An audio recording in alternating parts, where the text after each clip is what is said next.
The Oklahoma City Thunder are in command of their first-round playoff series after defeating the Phoenix Suns 121-107 in Game 2 on Wednesday night at Paycom Center. With the win, OKC takes a 2-0 series lead and now heads to Phoenix with significant momentum as the matchup shifts to the Suns' home court for Games 3 and 4. The Thunder are now firmly on track to potentially sweep yet another opening playoff round, continuing a dominant run of postseason basketball that has established them as one of the most dangerous teams in the Western Conference. Leave your like and subscribe to the channel so you don't miss any updates.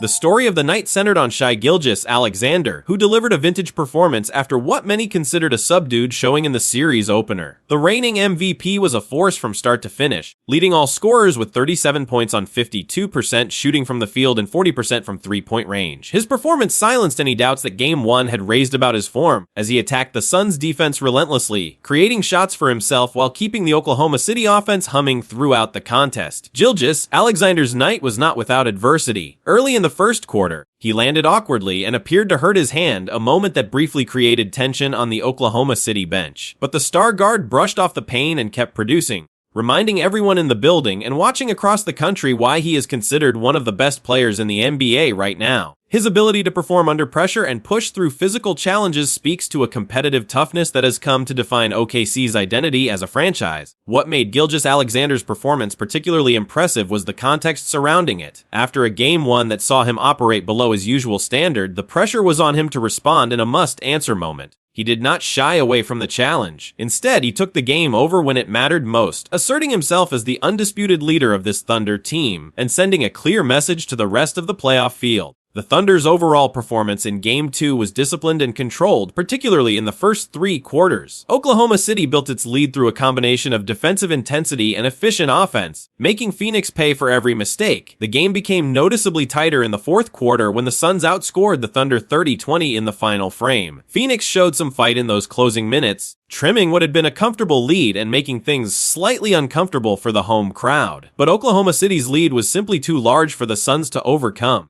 The Thunder had done enough damage in the first 3 quarters to weather the Phoenix push, and their composure down the stretch helped close things out. Head coach Mark Daigneault's team did not panic when the Suns started chipping away, maintaining enough structure on both ends of the floor to see the game through. That kind of mental toughness is the hallmark of a team that has been built to compete deep into the postseason. One of the defining elements of the Thunder's success over the first 2 games of this series has been their control of the pace and their ability to capitalize on opponent mistakes. Oklahoma City repeatedly turned defensive stops into offensive opportunities, building momentum in ways that Phoenix simply could not match. The Suns, for all their individual talent, have struggled to find consistency against a Thunder team that plays with remarkable cohesion and purpose on both ends of the floor. With the series now moving to Phoenix, the Thunder will need to protect some of that momentum on the road. Playing away from Paycom Center brings a different energy, but OKC has shown throughout the regular season that they are capable of winning in hostile environments. Gilgeous-Alexander and his teammates have the talent and the experience necessary to maintain their edge away from home, and the 2-0 series lead provides a comfortable cushion heading into the road games. Looking ahead, the Thunder appeared to be operating as a complete unit despite the injury concern that emerged during Game 2. The team demonstrated they have multiple contributors capable of stepping up when called upon, and that depth will be essential as the series continues. Oklahoma City's collective approach, where everyone understands their role and executes it, has been one of their greatest strengths throughout this postseason. From a strategic standpoint, Coach Daigneault has done a commendable job preparing his roster for the moment. The Thunder's defensive schemes have consistently disrupted the Suns' offensive rhythm, forcing Phoenix into uncomfortable situations and limiting their ability to find a consistent flow. Oklahoma City's defenders are active, disciplined, and physical in the right moments, making it difficult for opposing offenses to settle in. Offensively, the Thunder have shown a clear hierarchy while still benefiting from contributions throughout the lineup. Gilgeous-Alexander remains the engine, but the players around him have made the right reads and plays to keep defenses from collapsing entirely on the star. That balance makes Oklahoma City particularly dangerous because stopping one player does not stop the team. With Gilgeous-Alexander playing at his highest level, the Thunder are a very difficult team to stop. Their depth, coaching, and defensive intensity all point to a team capable of making a deep run this postseason. Game 3 is set for Saturday, April 25 in Phoenix.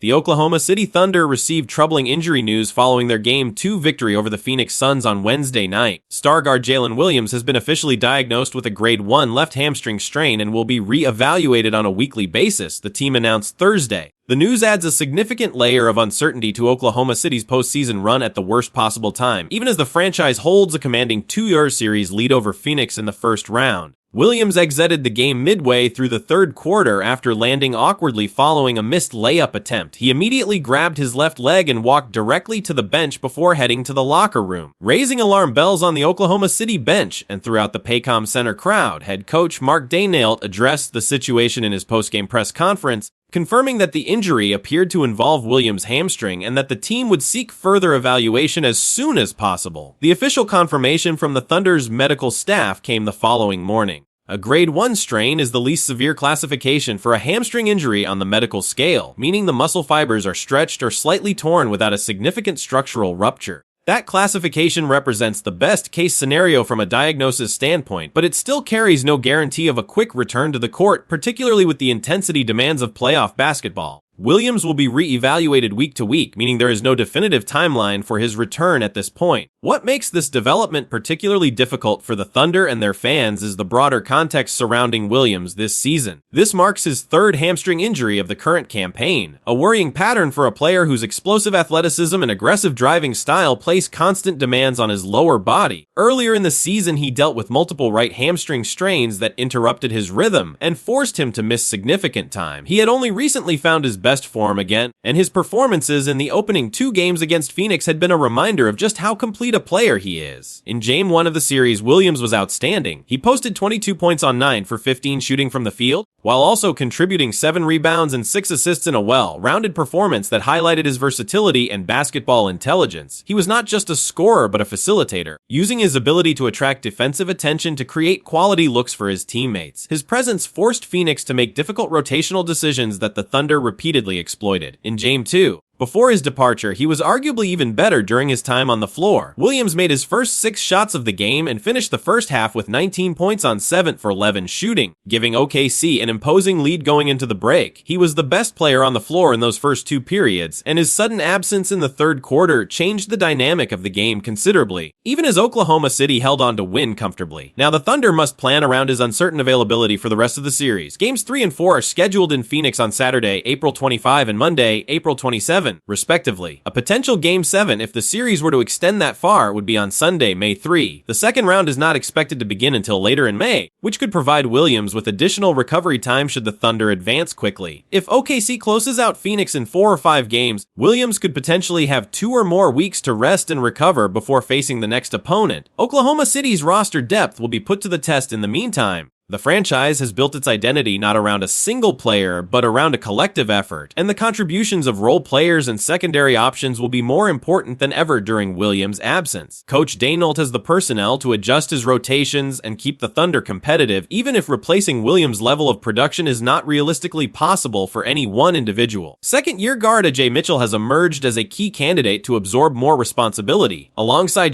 gilgeous-alexander, the Thunder retain enough firepower to remain dangerous. Oklahoma City's defensive structure should also stay intact, as that side of the floor is built on collective effort rather than any one player's individual brilliance. From a broader playoff perspective, the timing matters. If the Thunder close the Phoenix series swiftly, Williams could have additional weeks of rest before facing the next opponent. A potential Western Conference Finals would not arrive until late May, giving the organization meaningful recovery time. For a team with championship aspirations, ensuring Williams is healthy for the later rounds may matter more than whether he plays in this first round at all. Oklahoma City holds a commanding series lead and remains the clear favorite to advance. The focus now turns to sustaining momentum while protecting their most important assets. Williams' recovery will be monitored closely in the days ahead. When the Oklahoma City Thunder needed someone to step into an expanded role at the most critical moment of Game 2 against the Phoenix Suns, second-year guard A.J. Mitchell answered the call. With the Thunder holding a 2-0 series lead after their 120-07 win on Wednesday night at Paycom Center, Mitchell's steady performance off the bench offered both immediate impact and a promising preview of what Oklahoma City may rely on moving forward as the series heads to Phoenix. Mitchell finished Game 2 with a line that tells a complete story: 14 points, 5 rebounds, 5 assists, and 2 steals in 29 minutes of action.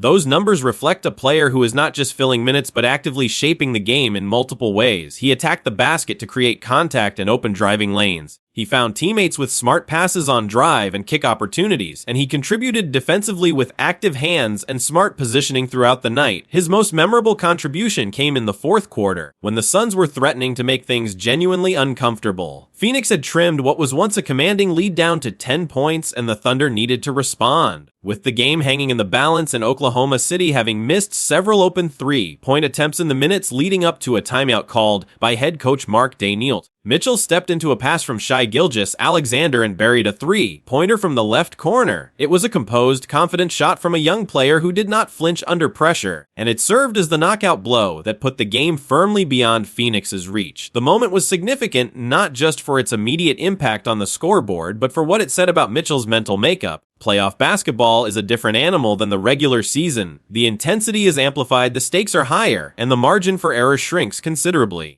For a second-year guard to handle those conditions with such poise is a meaningful development for a Thunder team that places a premium on having trustworthy contributors throughout its entire roster. Mitchell's role took on additional importance after Jalen Williams exited with a left hamstring injury in the third quarter. With Williams sidelined, Mitchell transitioned into the team's secondary creator alongside Gilgeous-Alexander, taking on more ball handling responsibilities and playmaking duties than he had been expected to fill at the start of the night. He was not perfect in that expanded role. There were moments where the weight of the responsibility showed, but he was far more than adequate, and the Thunder navigated the rest of the contest without losing control of the game. His ability to get into the paint and draw defensive attention is one of his most valuable traits. When he attacks downhill and forces big defenders to step up, it creates open looks on the perimeter for Oklahoma City's shooters. When he gets all the way to the basket and draws help defenders, it opens passing lanes for cutters and kick-out opportunities. His 5 assists in Game 2 reflected that ability to make reads and find the open man rather than simply trying to finish everything himself. Defensively, his 2 steals added to the Thunder's edge in the turnover battle, which has been a consistent advantage for Oklahoma City across both games in this series. The Thunder have made forcing turnovers and converting them into offense a central part of their playoff identity, and players like Mitchell who contribute on that end are essential to maintaining that edge. Throughout the regular season, Mitchell developed steadily under Daigneault's guidance, learning the Thunder's system and earning increasing trust from the coaching staff. He has shown the ability to play within the structure of the offense without being passive, and he has improved his shot, making to the point where opponents must respect him beyond the arc.